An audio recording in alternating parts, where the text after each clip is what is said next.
une fois une petite alouette qui avait 3 pattes et non 2.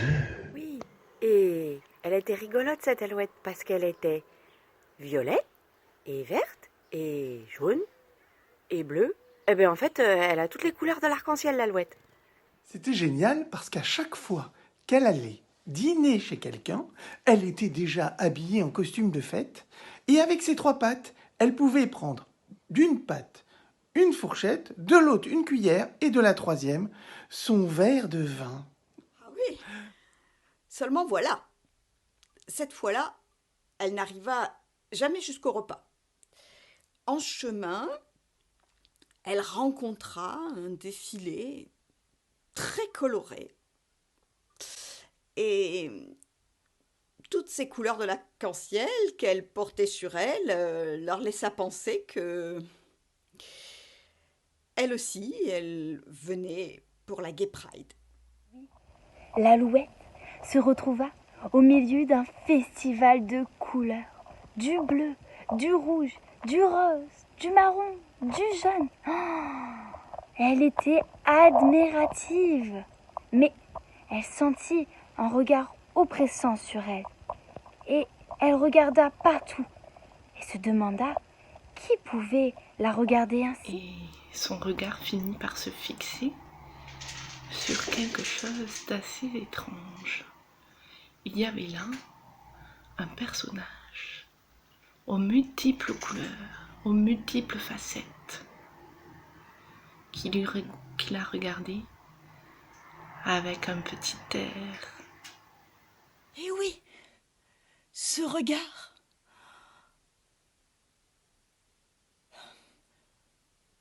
Elle hésita entre la curiosité et la méfiance. Mais la curiosité, c'est ce qui vous pousse en avant. Mais la méfiance, c'est aussi ce qui garantit la survie des espèces. Quand on y pense, c'est horrible que la méfiance de l'autre soit notre seule chance de survie. Le choix fut donc très cornélien, messieurs, dames. Mais, soudain, sa musique préférée, sa musique de parade, retentit. C'est donc, sous des airs latinos, que cette alouette s'avança lentement, d'un pas majestueux, aussi majestueux qu'un canard boiteux. Elle s'approcha donc de ce personnage si intrigant et lui dit: Hop là, qu'est-ce que tu me regardes comme ça, toi? Tu n'as rien d'autre à faire que de fixer les gens de cette façon. Moi, ça me gêne, tu comprends? Alors, bah, qu'est-ce que tu vas faire, hein? Moi, je vais te casser la gueule avec ma troisième patte, hein? Et là, le gars qui l'aurait fixé, qui le regardait, lui dit: Oui, et alouette, si je voulais te plumer, je t'aurais déjà plumé une patte et la tête. Mon pauvre, l'alouette, quand elle entend ça, mais ça te lui a mis une bouffaïsse qui lui est montée là comme ça, que ça lui a mis toutes les plumes en cocorico. Et l'alouette, terrifiée, aidée de sa troisième patte, s'enfuit, courut, et trouva soudain une ruelle obscure où elle s'engouffra Et dedans. comme le dit la chanson, l'alouette se fit plumer.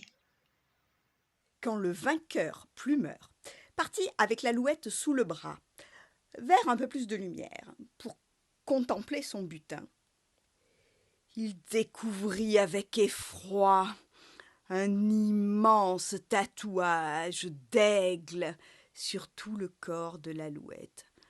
Un aigle puissant et majestueux Qui se mit à se décrocher du corps de l'alouette pour prendre son envol. L'aigle était là. Il s'envolait dans le ciel, alors l'homme tenta de le rattraper. Mais il chuta sur l'alouette. Moralité: t'aurais mieux fait de rester confinée, petite alouette.